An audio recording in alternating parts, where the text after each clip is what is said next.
Ahead of the Game podcast can explore potentially sensitive and triggering topics throughout each episode, including but not limited to mental health, physical health, trauma, addiction, and even death. If at any time you become triggered or impacted, please connect with your local resources or report to your local emergency room. Ahead of the Game is not intended to be a substitute for professional mental advice, diagnosis, or treatment. All opinions expressed by Ahead of the Game guests are solely their own and do not reflect the opinions of the Ahead of the Game host, Sage Elite Healing, or its team of professionals. Always seek the advice of your licensed medical professional regarding questions or concerns with your mental and physical health. Please know there is help and you're not alone.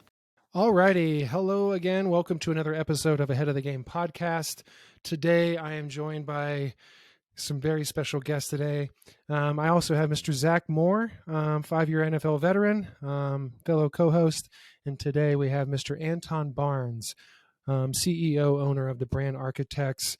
He's also the Sage Elite marketing guy. He's on Team Sage Elite with us. So this is an in-house podcast today.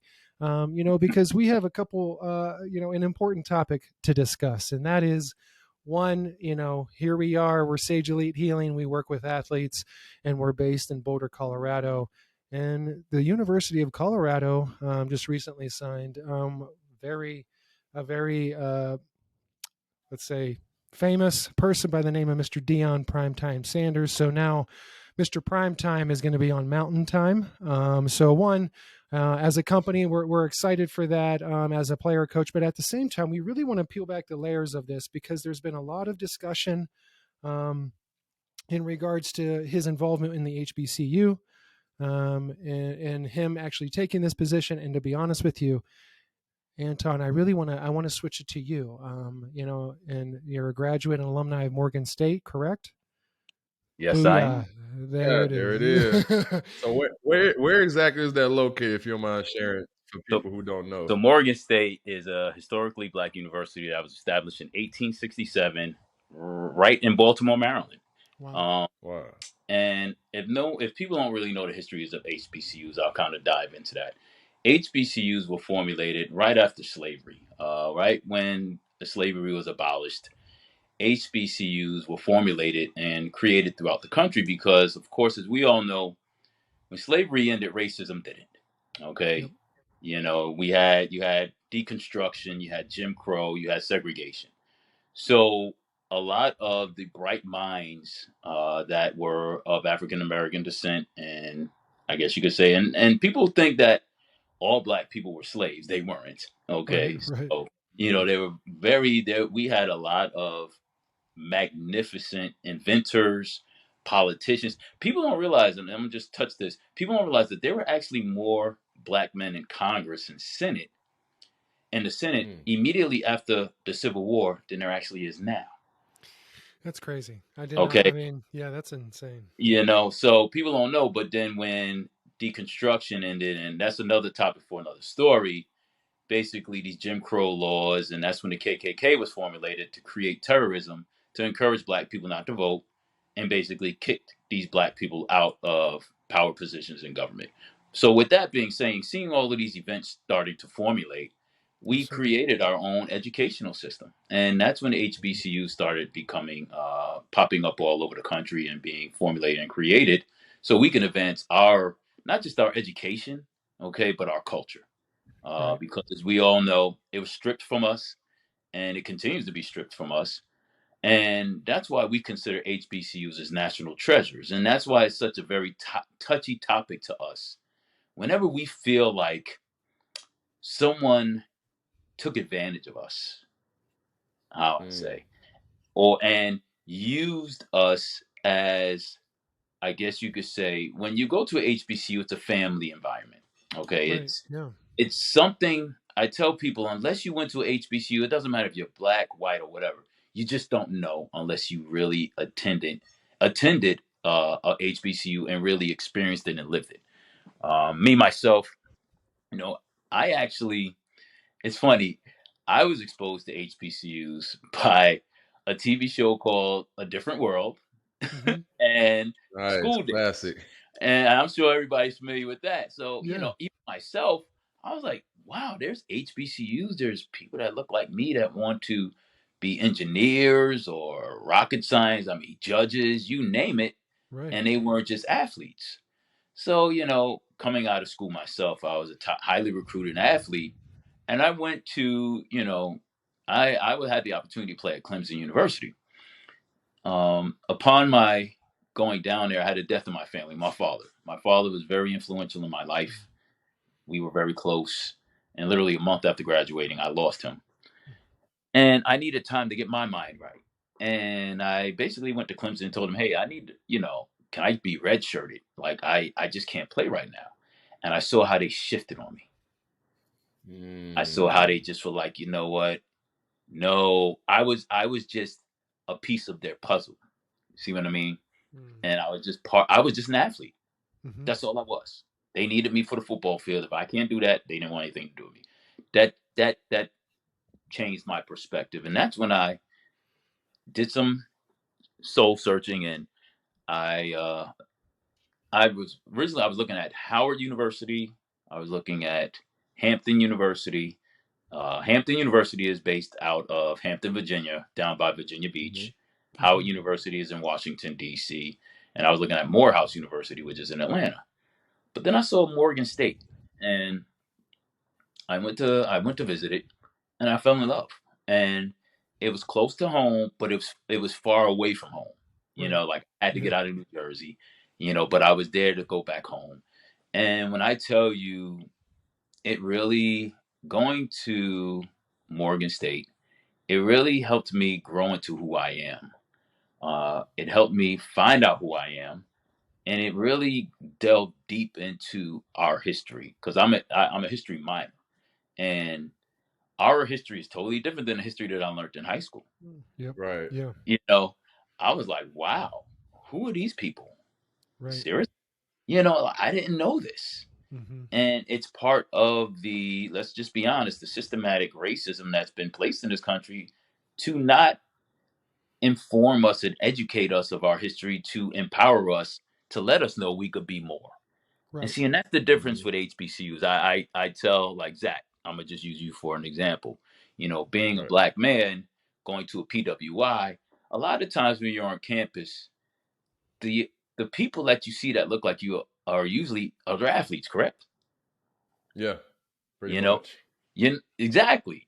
Whereas on the HBCU campus, you're running into people that are engineers, doctors, lawyers. They can't bounce a basketball for their lives. They're not athletes. They're professionals. So Mm. it's like I tell people, it really opens you up to a world of potential that you're not stereotyped as or pigeonholed as just being an athlete or an entertainer. Now, did you have this awareness before you made that choice to go to an HBCU? Did your parents or your family kind of steer you in that direction, or? Some, but no, because my father, God bless his soul, was a successful businessman, but he didn't attend college. He went Okay. into Yeah. my mother. She was local. Growing up in New Jersey. I think the farthest, the northernest HBCU was you have Lincoln University and Cheney University, which is in Pennsylvania. Most Mm. HBCUs are in the South because of the Mm-hmm. strict segregation, Jim Crow Yep. laws in Yep. the history of the country. So everything is in the South. And the farther south you go, the more, boy, I tell you, they're into it. It's like a religion. No, I'm being honest. And I mean, it's like I said, it's a family type of bond. Even if you don't even graduate, if you just, I know people that just went and didn't even graduate, but that connection, it really helped mold them into who they are. So, previously, no, Mark. Upon, I mean, I saw these movies and these TV shows, and I started digging into it. But my parents didn't even have, any real information about that. Mm. So I wanted to quickly ask. Now you touched on you fell in love with Morgan State. So if you can remember, what specifically or some things about it that made you say, okay, this is the school I want to go to, as opposed to the other ones that you mentioned that you were kind of interested in. Because once I stepped foot on campus, I felt welcomed. I didn't feel like, Okay. okay, who's this guy? I wasn't looked upon like, okay, oh, do you play football? Like, Right. Yeah. when Yeah. you're in a PWI, that's it. Yeah. Oh, are you Yeah. an athlete? No, I'm not an Yeah. athlete. Right. No, there's other things that I want to do. Like people, it was more or less of, okay, who's Anton as a man, not the athlete. And it was just so welcoming. It felt like I was, away from home. And it's a culture of, okay, it's a culture that, okay, no, we're really going to take care of you. Okay. No, you're not just Mm. here to be, no, we're going to take care of your son. We're going to take care of your child. Now, did the HBCU, did you get a lot of, offers as a highly recruited athlete? Did they do a lot of recruiting? You know what? And we'll kind of segue into the Deion. Yeah. A lot of time HBCUs, listen, you know, they of course they don't have the facilities of Clemson or Georgia Right. Right. or They got to whatever. compete with all of that, right? Thank you. So, but that's what I tell people. HBCUs, yes, we like our sports, but guess what? Morgan State has one of the top engineering schools on the East Coast, not just HBCUs, but colleges, period. Right. Our focus is different. Okay. I think Morgan has a contract with NASA. I Mm. know friends now that are federal judges that I Yeah. went to school with. So our thinking pattern is like, okay, yeah, we want to invest in this, but we want to invest in these things. Our business department, our engineering department.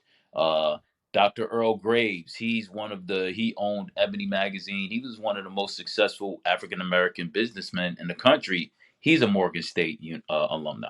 So we were looking up to those guys. You Well, yeah, know, I think you're touching on such a. I mean, there's a huge spectrum of this. When you're talking about PWIs, you know, Harvard just released, or a couple of years ago, they released their study on professional football and looking Mm, through the access of football, and to where they actually really introduced tackle football to Black children a year and a half to 2 years earlier than they do to white children. yep, And those PWIs are, and I'm speaking openly. I'm not here to offend anybody, any universities that may be listening, but at no, the same time, they're a part of that track system, or that poaching system, to where you do get looped into, oh, he's a Black man on campus, he's an athlete. yes, exactly. Yeah. And you go back 40 years ago. The top football players that were Black that were in the NFL, they went to HBCUs because guess what? The white colleges didn't want them. Right. But then when they started seeing the money, once the dollar signs Hmm. came in, they started plucking all of our talent. Right. Started taking them all, from our HBCUs, all of the top recruits. Everybody was going to PWI. Oh, now you want us. Right. You just didn't want us, but now when you see that it helps you, now you want us. Interesting. Yeah, and that is really interesting because I'm thinking back myself when I came out of high school, speaking on the recruiting process for HBCUs, and I'm sitting here thinking, well, I was a top player in Illinois, and I was kind of wondering, like, well, why didn't many HBCUs try to reach out to me? And at the time, I didn't know too many HBCUs. I think I was only familiar with Spelman, Clark, Atlanta, Morehouse. I think those are in Atlanta. Yep. So that was really all the ones that I knew about. So I didn't even know, there were as many as, was it There's 107? You said 107 100? currently, correct. And that's something that I didn't know about. I mean, I was under the impression there was 15 to 20. And when I was doing my research, I was like, holy Yeah. moly, there's 107. I didn't know that. Yeah. Yeah, so I think that'll be pretty cool to kind of get recruited by those type of schools. But like you had mentioned, they shift their focus elsewhere, which is not a bad thing at all. Mm-hmm. I think especially in the Black community, we need to push our people into more other things instead of being entertainers, rappers, athletes, and stuff like that. So I can see why they do that. But knowing what I know now, I kind of wish that I had attended HBCU just to get that experience, like you said, because I went to a PWI. And like you said, if you the only other, I'll probably say it's probably like maybe a handful of Black people that were at the school that didn't play football. Maybe I can probably count on both hands. So it's a much different experience. It is. It is. And Zach, you're not the only one that said it. I won't disclose the name, but one of our current clients who, went to the University of Georgia, won the national championship. and he's a mechanical engineer major. People may put two and two together, but he said it. He was like, I was the only black guy in my class. I was the only one. And he said it too. He said, if it wasn't for football, I would have went to a HBCU. And see, and that's where we'll touch into Deion. And, I think what ruffled our feathers with what he recently did, and people, it feels like he came in like, okay, and this is out of his words, God sent me to save HBCUs. Us, we're looking at each other. Well, we really don't need no saving. Let's be clear, we're here. Right, we've been operating here without you. We've been, now we want. Of course, we accept help and we want help, but we felt like, okay, we were all excited when he came in because he was saying all the right things. Oh, I'm here. I want to highlight these treasures. I want to bring the top talent here so we could get the funding, so we could get all of these things, so we can have the top recruits coming here on a regular basis. And we're like, yay, yay, yay, yay, yay. But then 2.5 years later, he pulls the plug and we're like, whoa, okay. Seriously? You expected that to change within 2 years? In our mind, and this is my personality, okay, you created a buzz. That's all you did. That's not change. Oh, he brought so much attention to HBCUs that people that didn't know about it. Okay, and are they cutting checks? Are they doing, you know what I mean? Like, Our 5-star recruits still going to the universities. Thank you. And now you see these guys leaving. The same guys that came there on the basis of him, and Zach knows this. All these coaches do this. They all do this. Okay, they all do this. It's all a sales pitch, and it's all a sales pitch. But to us at an HBCU, we're so welcoming. We're so like family oriented, and this is me and a lot of my cohorts. We felt like he used that against us. See what I mean? And it wasn't just Jackson State. Okay, you doing Jackson State? No, he was like HBCUs. I'm gonna change the culture. Me. And I'm like, and then you go do this at the first opportunity that comes to the table, and people are like, well, who knows if those opportunities won't be. Listen, okay, he wins another 2 more SWAC because he didn't even fulfill his full contract. We're like, dude, you didn't even fulfill What was his contract? He had a 4-year contract. 4-year, okay. So I think he had 1 more year on his deal. Well, I was going to ask a question in regards to, and if you want to finish your thought, I'm so sorry, I didn't mean to cut you off. Go ahead. I see, speaking in a macro level, really up here above everything, we can also kind of see historically that white America has done an awful lot of not only oppression, but at the same time poaching Black culture, right? Yes. Taking your culture and making it a part of ours. And, really Black culture is American culture if we look at it. Right. Yep. And that's the reality of it. But we can kind of see where this situation with Deion is like, that's what kind of crossed my head. And I'm speaking this openly and sensitively as a white man, that I saw it as like this. It's almost like there's the white people poaching again. Exactly. Like the players, they saw talent. I live in Boulder. There's not a lot of diversity here. Okay. Mountain folk, right? You know what I mean? There's a lot of people from different areas that live here. And there is some pockets of diversity, but if we understand the environment of football, American football, it doesn't really add up to most of the other universities. And exactly. Sorry, Boulder, I'm just speaking freely. No, it's a fact. I mean, he's taken over a program that is it. You guys, I mean, let's be honest. They do have an identity crisis. They've been terrible for years, and us being African American and being Black, we want people to enjoy and love our culture. I love other people's culture. I love Asian culture. I love white. Me personally, I travel all over the world, but I'm proud of mine as well too, and that's what it's supposed to be about. It's supposed to be a melting pot. Okay. But our thing is like, okay, don't utilize it to the point where I'm going to be perfectly honest with you guys now. I think Jackson State is going to be left worse off than what it was before he came. And I'm gonna tell you why. Because now it almost, if you look at it from the outside, and I'm gonna just use you, Mark, as an example, who has no, or both you guys who really don't know anything about HBCUs. Mm-hmm. What now you're gonna look at like, okay, yeah, HBCUs don't have the facilities, they don't have the capabilities because this was their number one cheerleader, and he's leaving already. So in your mind, will you be like, okay, I'm gonna still go to Jackson? No, Deion's not there. He couldn't stick it out for not even 4 years. I'm not going to buy a Jackson State sweatshirt if Deion's not coaching there. Thank you. Oh, so would you go play You know, football then? If well, you're I a probably recruit, wouldn't. You know, there you go. Because in your mind, he went from one end of the spectrum, and they were like, "Oh, he did this, they won this." Okay, great. He came in with a tsunami, but now I think there's going to be a Sahara desert there. yeah, I'd take my ring. I'd take my ring and enter the portal. And that's what they're doing. Yeah. His son is leaving. I Mhm. think all of his top recruits are leaving. The I mean, five-star wide receiver, I forget his name, all of Hunter these, is yes, he just transferred to Colorado. yep, So yeah, that's why I wanted to focus on this conversation in this topic, because Zach, I'm gonna point towards you now.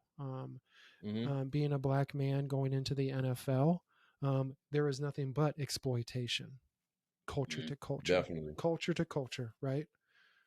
And so, flipping it back and reflecting on your experience as a black athlete in a predominantly white man ruled in a power situation industry, right? How does this topic sit with you, and how did you process it as you kind of saw it come across the bottom of your screen? Yeah, so it was quite interesting to me, and the reason why I said it is because, like we discussed, I don't really have any knowledge of HBCUs. Mm-hmm. But from what I can see outside looking in, Deion, from what I can see, he definitely had an impact on Jackson State and the recruitment and getting guys, especially young black kids, excited to be a part of HBCUs and playing football, which is like a 2-for-1 in my opinion. You get to go to a HBCU, get coached under a black guy who looks like you, Mm-hmm. that has played in the NFL, had a tremendous amount of success, and you get a great education. So for him to now flip the script and kind of jump ship and not fulfill his obligations, it is really eye opening to me as to specifically why he would do that, and then choose Boulder, Colorado out of I don't know if he had any other options, but that I would like to hear like his reasoning behind that. But speaking as far as in the NFL, teams exploiting us, that that's just what they do. We're seeing his numbers, really replaceable guys, expendable. It's a revolving door of us. We know that the league primarily doesn't really care about majority of the players. So this is kind of like it's I wouldn't say it was shocking, but it kind of leaves a big question mark to me. Is like why why now? Why couldn't he fulfill his obligations? What did he see in Colorado that he didn't see at Jackson State? So there's like there's a pretty lot of questions that I have in my head. Is maybe he can answer that sometime like a press conference or something. But those are some things I wanted to I'll know. be honest with you. I've been thinking about that too, and I pretty much, I feel probably Colorado gave him the check and said, "Dude, you have a wide open chalkboard. Do whatever you want." and that's Okay. that's how we feel. And Yeah, to be perfectly honest with you, it got to the point too where he got so egotistical, and what really drove us. I don't know if you guys know who Eddie Robinson Jr. coaches at. Oh God, I don't think it's Southern. I think it's Alabama A&M.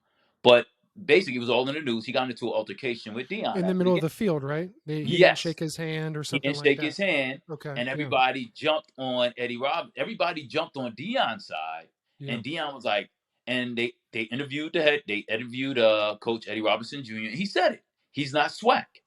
He's not swag, and that's because that's the conference. That's like saying you're not Big Ten.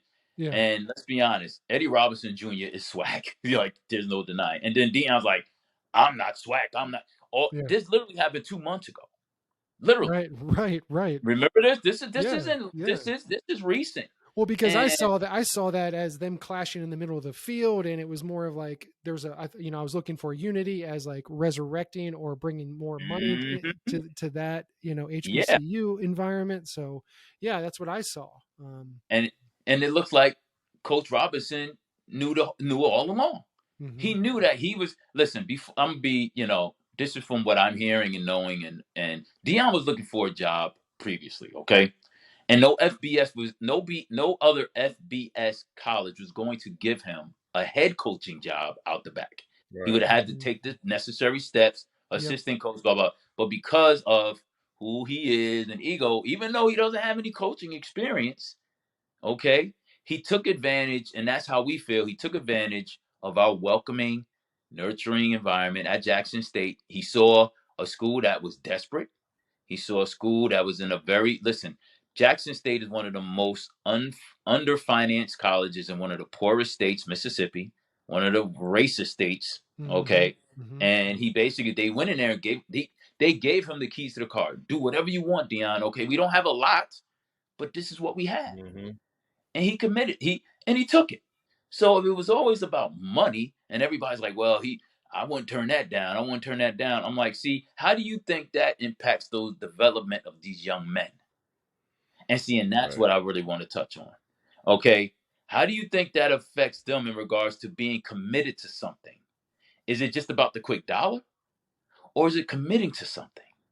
Right. And Making a difference. there you go. And his big thing was, I'm in here to help develop these young men. La, la, la, la, la, la, la.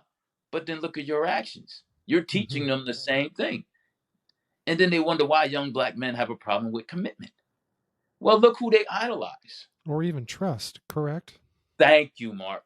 Thank you. How can Working you? as a white man that works with 98% of my clientele are black men. Yes. And the number one issue is trust. It's trust. Exactly. Listen, Dion isn't broke. It's not like he couldn't wait another year or two. Hmm.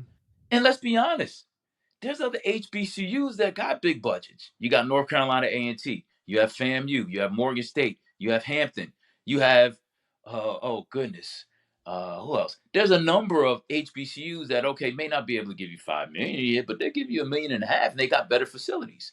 Okay, leave Jackson State, but stay in the HBCU realm. He just Mm-hmm. l- totally deserted us, and we're like, wow, seriously?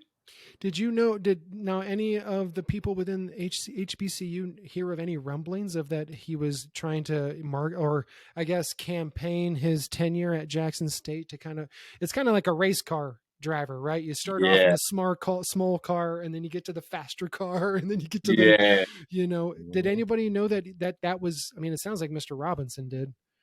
Yeah, I think he did it. And to be honest with you, I had an idea because of knowing his character, knowing who he is. Listen, Dion didn't go to HBCU, Right. Florida State. Right. Dion, prior to this, Dion wasn't a big social justice voice.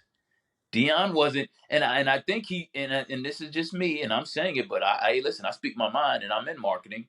I think he jumped on the wave when HBCU started coming out, when other top players were like going to Howard and all. It became like a fad almost. Like, oh, I want to go to HBCUs. Yeah. This is Well, after George Floyd. I also don't remember him being like a motivator of men. Thank you. You know what I mean? Like, I don't Mm-hmm. remember him being outspoken, like you're that social justice component and being a motivator of men. Now Yep. I'm sure, I work with players that were his teammate, and they say, yeah, he was a great guy. He would motivate you in the locker room and stuff like that. But like Mhm. this whole thing of like coaching, leading, being out front of like armies of men, Yes, that's seemingly new in his life, correct? that's I mean, fairly new, and it's fairly something that he walked around because he was commentating football. right, He yeah. was on. Yeah. So it wasn't like, okay, I think, of course, yeah, when George Floyd happened, I think a lot of people got the wake up call. So maybe that had been something that sparked him. But I'm like, listen, there have been people out there on the social justice side and equality side previously. Because George Floyd, listen, I'm gonna be honest with you, Mark, that's been going on in our community for decades. That's nothing new Hmm. to us. Mm-hmm. Right. That's not new to us. It just so happened to get caught and it got Hmm. exposed during COVID. when the rest of the world and white society was Yeah. sitting down and they didn't have their things going on. So it caught they're like, wow, I didn't know this was going on. Dude, this has been going on for the Yeah. longest. And it Totally. happens on a regular basis. So I think a lot of people jumped on that tidal wave, including a lot of black people, to be like, oh yeah, yeah, yeah.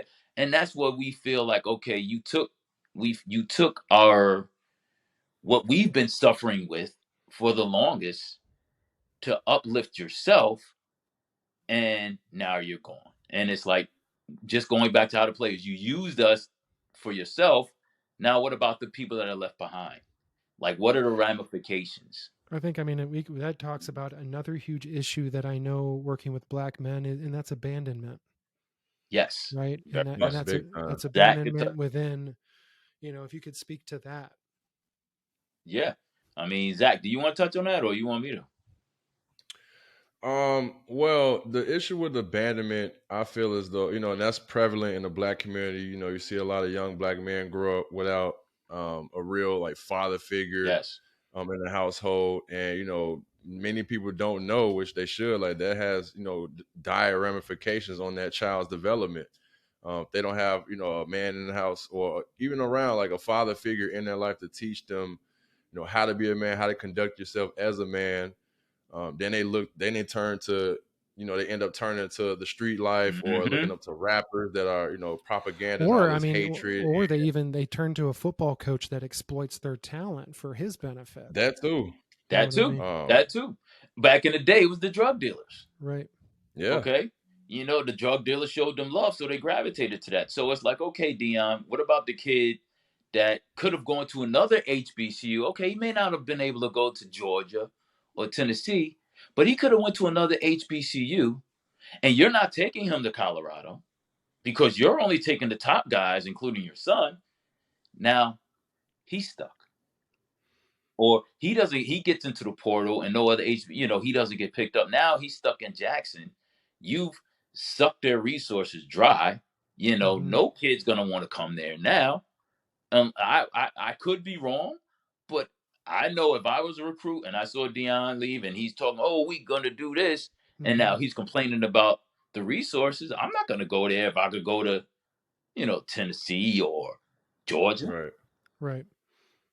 I think it has a lasting listen. In order to make change, there needs to be consistency. It Exactly. takes time. More than More than 2 years. 2.5, 3 Yeah. years. Yeah, 3 years. He was there for 3 years, and nobody started talking about him until he started winning games last year and this year. His first year, I think they lost 3 or 4. So there was buzz, and of course they were like, "Oh yeah, yeah, yeah." But then him getting, you know, Barstool and all of these people to come down there, and start until he started winning games. And the people that he's affiliated with, Barstool, we look at them too, like, okay, they're opportunists.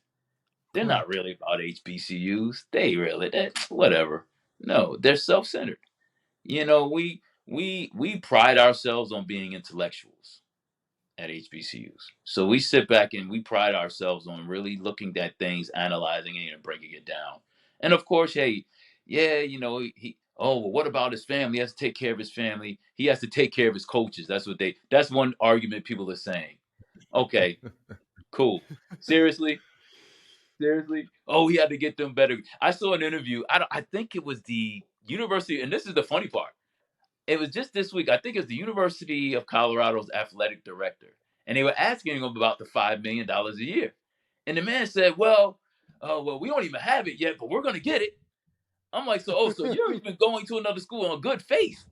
They don't even know, they don't even currently have it. So you couldn't give an HBCU or Jackson State some leverage, and okay, they may not be able to get 5, but so you're going to go off of good faith from the University of Colorado just because they're the University of Colorado. And this man just did an interview and said, "Well, we don't have it yet, but we're going to get it." I'm like, interesting. Interesting. Yeah. Well, I also I want to ask a couple questions. Did both of you watch the video of his speech to the University of Colorado football team? Oh yeah. I didn't get a chance to see No, it. no, Oh no. yeah. Because I also found that weird. As one, I mean, as a player, one, and then two, as a football coach too. I thought the messaging was weird too. That Imagine was like, our hey, coach, like, I'm showing up. My luggage is coming with me. My yep. son he's your quarterback. He's going to have to earn it, but he's your quarterback. It sure as hell doesn't sound like he has to earn it. Thank you. It's like You know what I mean? So some of the looks on those kids' face that I was looking at the video, they were like, dude, they told him, there you go. He's like, he literally told them, enter the portal. Yeah, get in the portal. Get out of here. So how do you think that affects the development of the typical 21-year-old? I think this portal thing, I think it's cool, but then I think it's damaging as well too. Because you're jumping from situation. I'm like, that's not the real world. Yeah. Anything worth having, you got to invest time. You got to put time in. You just jumping left and all over the place. I saw some kid, it was on the news ticker, the kid is transferring for the 4th time. I'm like, and this is his last time. I'm like, so you think you're going to be able to hop from job to job or, situation to situation? How does that help in the development of these young men in regards to relationships? So then they jumping in relationship, whether it's, with a significant other, with friends, with businesses, all this, that it doesn't teach them commitment and dedication. And they're going to, like you said, trust. They're looking at, the coaches doing it, and they're like, okay, I could do that. No, you can't. Not when you come. If you don't get drafted, and even if you get drafted, you can't jump from, I want to leave the Saints. There's no portal in the NFL. Right. You're stuck. No portal. Your portal's getting cut.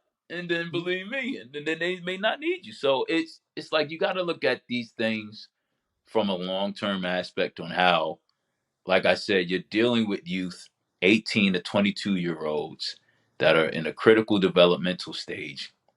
And what Deion did to us in regards to the HBCUs, because Eddie George is an HBCU head coach. Did you guys know that? I did not know that. Mm-hmm. At Tennessee State. Yep. And he's doing such an amazing job that the state legislator had a meeting with Tennessee State's president asking her, how is your enrollment doubling? How are you getting all of the top African-American students out of Tennessee? Because guess what? They're not going to University of Tennessee no more. They're not going to Chattanooga. They're going to Tennessee State. Right. And these old white guys are like, hold up. It's not meeting. Right. What's going on? Exactly. And she told them, she said, because we're providing them with a quality education for them to develop as individuals. And Eddie George is, he's doing his thing. I'm like, okay, so how come there's no hype about Eddie George? I don't. Now that you brought that to my attention, I would like to know that as well. I think he definitely deserves his flowers while he's doing an amazing job, like you guys said. How long has he been there, Anton? I'm not. Eddie, I think Eddie's been there the equivalent. I think he's been there about 3 years as well, too. Okay. 3-4 years. Don't quote me, but I think it's around the same time when Deion came in. Okay. Because I think Deion came and then Eddie got the job at Tennessee State. But see, nobody even knows about that. No. No. So, we know about it in the HBCU community. And that's when we think people like, and that's one thing too, people like, oh, they thought Deion was going to be our savior. Listen, I always had in the back of my mind, listen, this dude, he's not going to stay. Listen, we don't need any service, but we would love support and we would like the recognition that we deserve. And that's what we really want. And we want to get, the flowers that, like you said, we deserve as institutions, not just for athletics. Of course, we want that. Hugh Jackson, exactly. Hugh Jackson is at Grambling, I believe. So, point is, if you're going to commit to something, really commit to it. And commitment takes time. I think at bottom line, it comes down to a quality of resources being provided to communities and education systems. That's what we're really talking about here. And there you go. Minus the football coaches or anything like that, we just know that the funding follows football coaches. I mean, you can actually go into almost every United State and actually see the top 10 earners of each state is either an owner of an NFL team or the head football coach of the NFL team or the NCAA team. There you go. Oh, we won't even get into those guys' contracts. So yeah, we're talking about those are the top wage earners or income earners of that state. Yep. And I think Deion, was doing these Aflac commercials with Nick Saban. I'm serious. And they probably had conversations, and Deion started seeing the money that these guys are making. And he was like, you know what? Yeah, it's prime time. See, there's a difference between Deion and prime time. The prime time came out, he started thinking about his own pockets. And I tell people too, this is just me, I think it kind of showcases the me people and then the we people. Listen, all of us need to earn a living. We all would like to make money, but I rather make money with the people that I trust and I'm comfortable around long term than the quick dollar. Right. Okay. Then I'm not I was in a situation like that when I was in the industry and I was miserable. I didn't like it. I'd rather, it's like, okay, oh, he may not get an offer like that again. Come on. He keeps winning. There's I'm more telling than you enough. what, being born and raised in Youngstown, Ohio, if there was an option to like get to the top and make a shit ton of money really fast, there's a catch. You know There what I you mean? go. There's a There you go, trap. Mark. You know what I mean? Don't There you trust it. You go. know what I mean? That's a part There of you my go. understanding.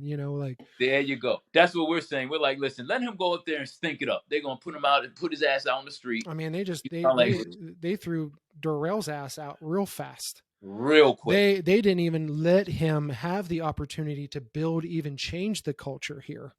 Nope. You know what I mean? And that's the big thing that I'm interested in watching play out here in Boulder.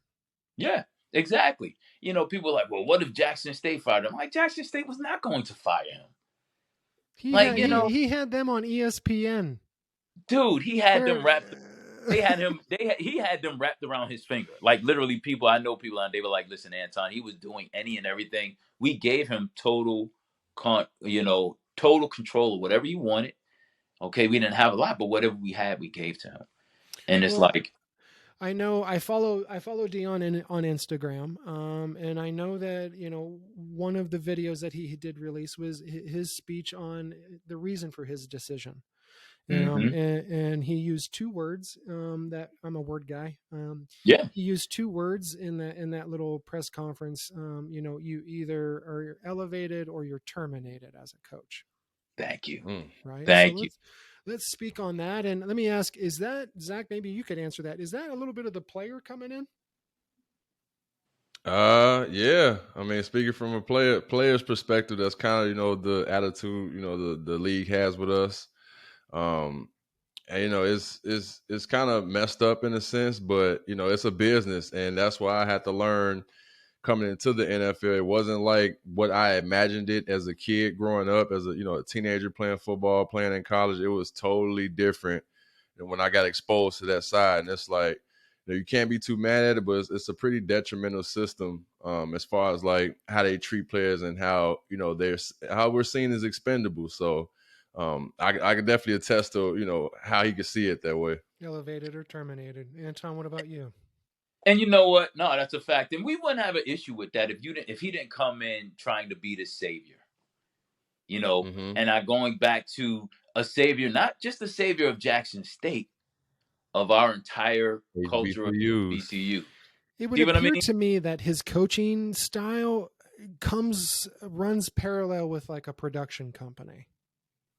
Yeah, right? there's you know what I mean? Like a lot of hype there, but a lot of coaches. And maybe it was just my interest level in seeing him kind of grow into that role and watching him do that. But there's this, there's a lot of production around his coach, around him being this role of a coach.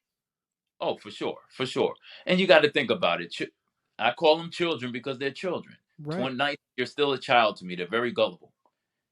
Especially now, they like the flash. They're attracted to that, which is great. I don't have a problem with that. Okay. But once you got them in there, how are you really using that to develop them as men? And what you say is different than what you do. Right. Okay. What you do says everything. Right. Not what you say. And just us, we to us, we're like, okay, why you use us as a platform? Why didn't you go? HBCUs we've been on our own, and I think you why kind of go to like a Mac 10 or something? Yeah, because it's the whole optics of it. Like I said, he's this heralded.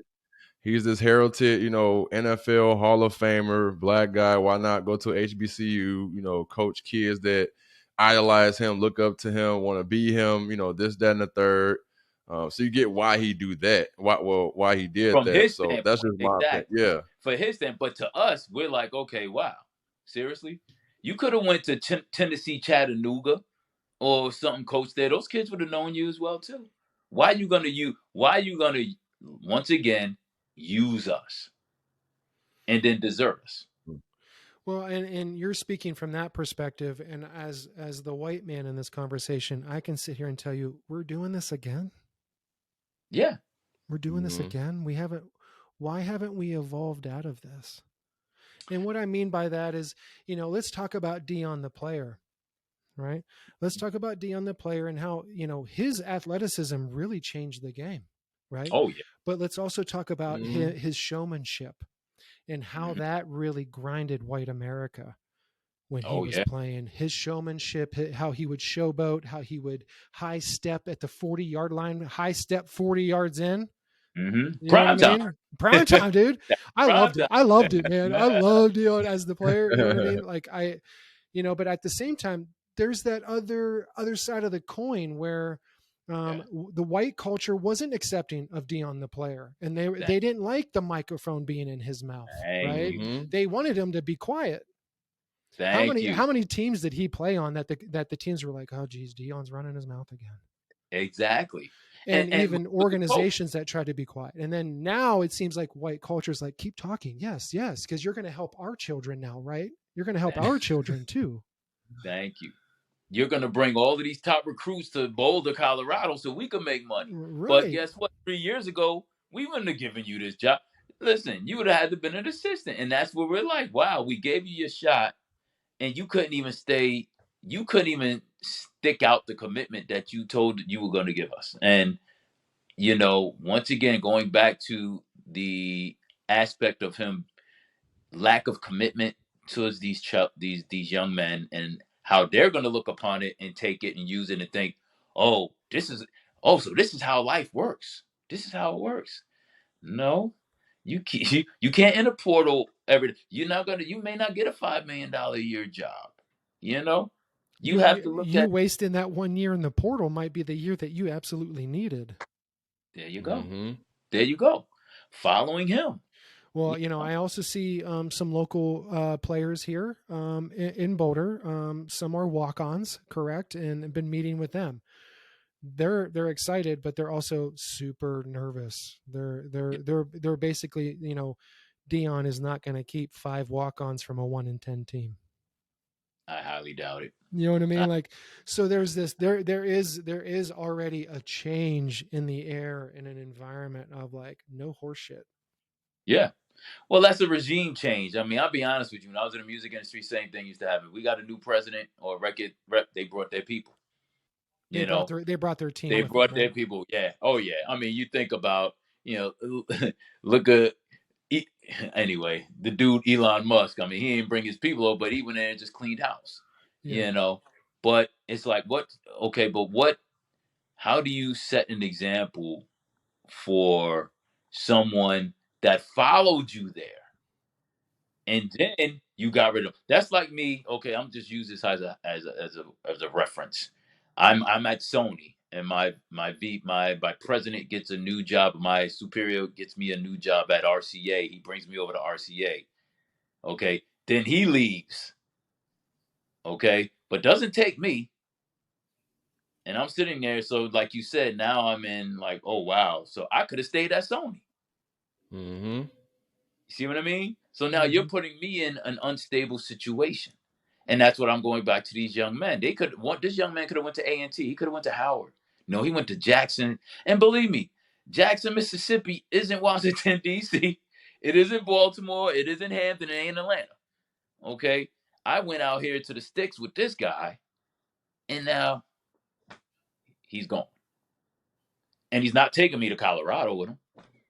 I haven't seen a lot of reports of players that are on Jackson and how they have felt. Have you guys seen any of that? I haven't either. I haven't either. That's another thing. Yeah. Are they even safe to express their feelings? Right. Probably not. Right.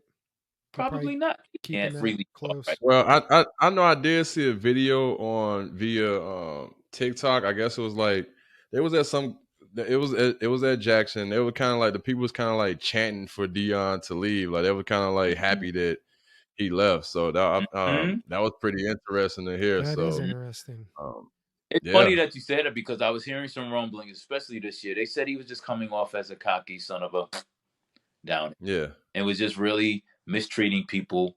I mean, there was a couple of instances where some things happened, but it just seems like they said he really just started really feeling himself and treating them like they were below him.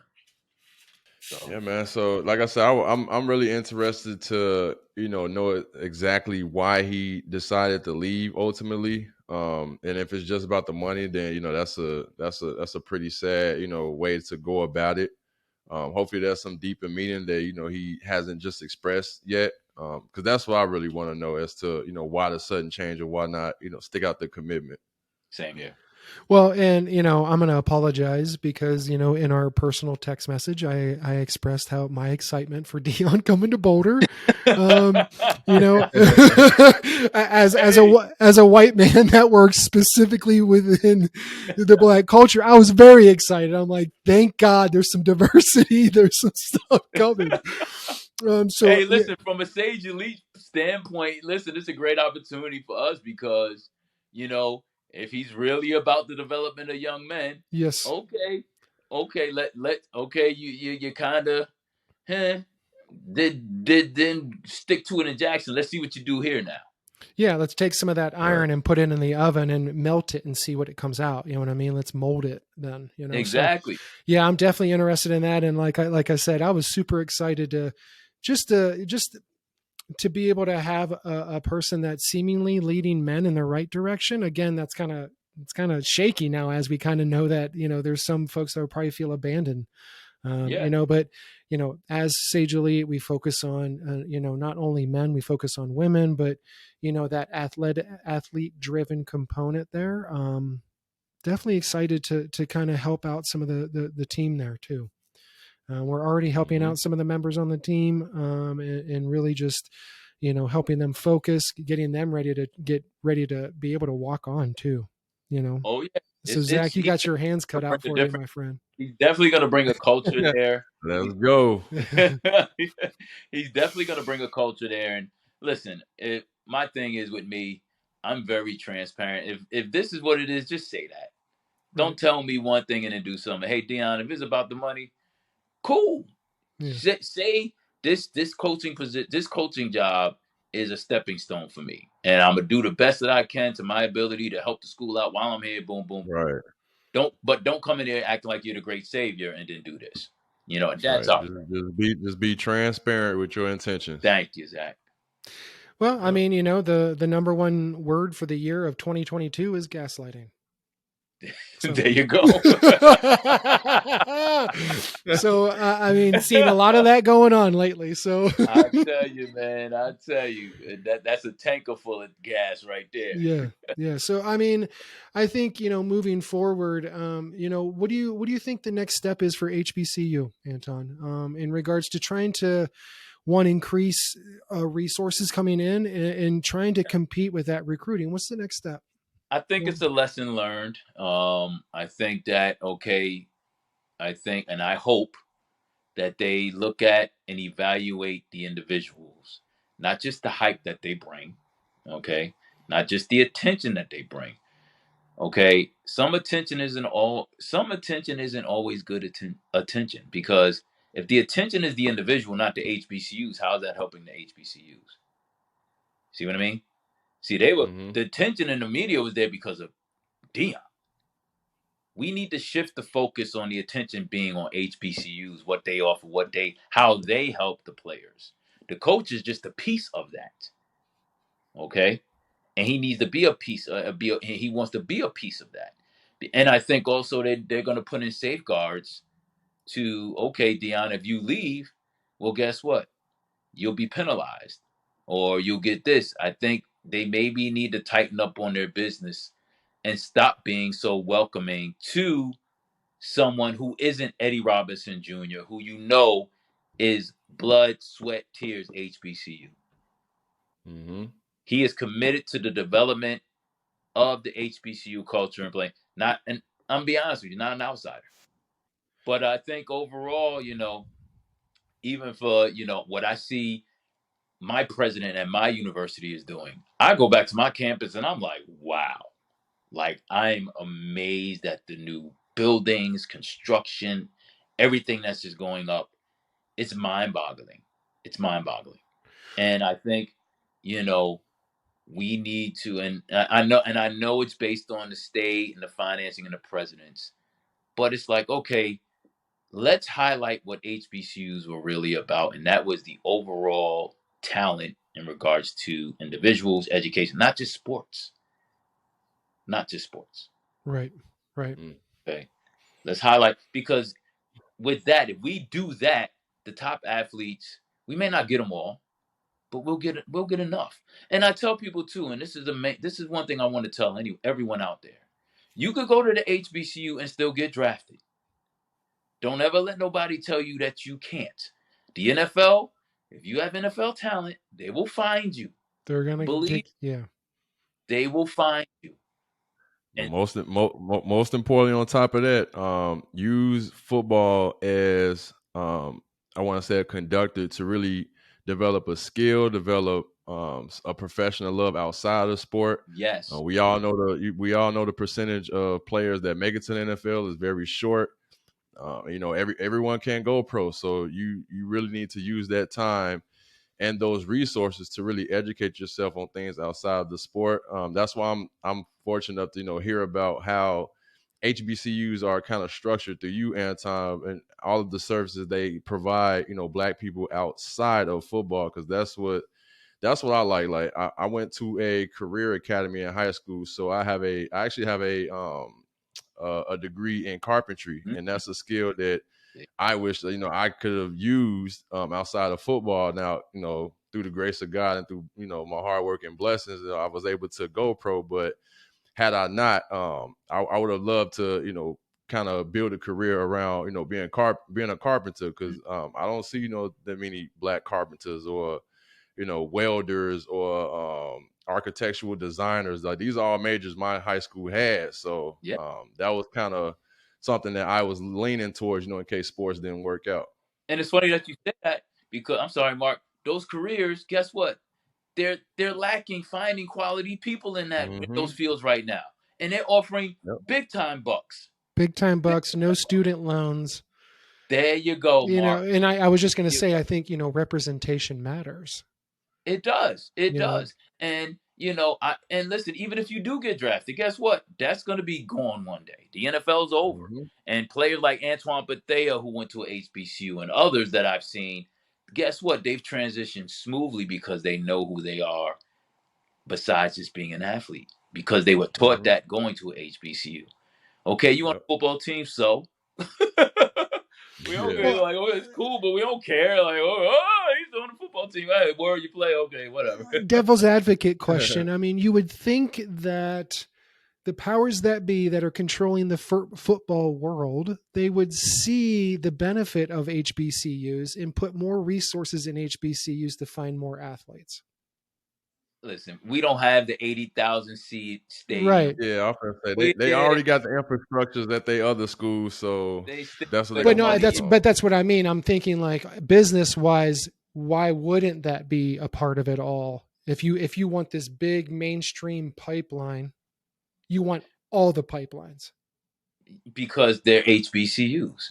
Right. That's the point. That's what I wanted you to answer. It's because they're HBCUs. They don't want to give them. They don't want it to get to a point where we have more power than the SEC or the Big Ten or the SEC. Because guess what? It's not theirs. It's ours. Right. Exactly. And that's a fact. Man, well, wow.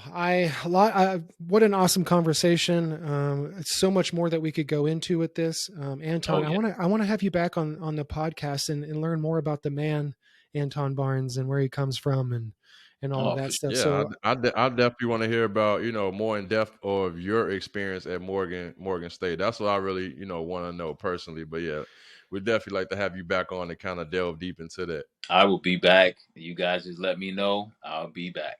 man, and I tell you what, it was an honor to have you, and I mean this. It's an honor to have you on the team at Sage Elite, helping us build this and really change the game. I mean, that's what we're trying to do. So I really appreciate you. Thank you so much. Hey, now I'm committed from day one. So what we're accomplishing at Sage Elite, it personally touches me. So I'm here. I'm not doing the Deion now. Let me stop. Well, please don't. And again, we'll get you back on, and we're going to dive deeper into Mr. Antone Barnes. But again, thank you so much for providing some insight, some perspective from the HBCU. Definitely need that. I think a lot of talking heads are doing a lot of talking, and they don't have that experience. So I appreciate you coming on and Mhm. sharing that with us. For sure. If you didn't go to HBCU, I don't even want to hear you talking about this. So Exactly. Awesome. Thank you so much, Anton, and see you down the road. thank you, man. Peace.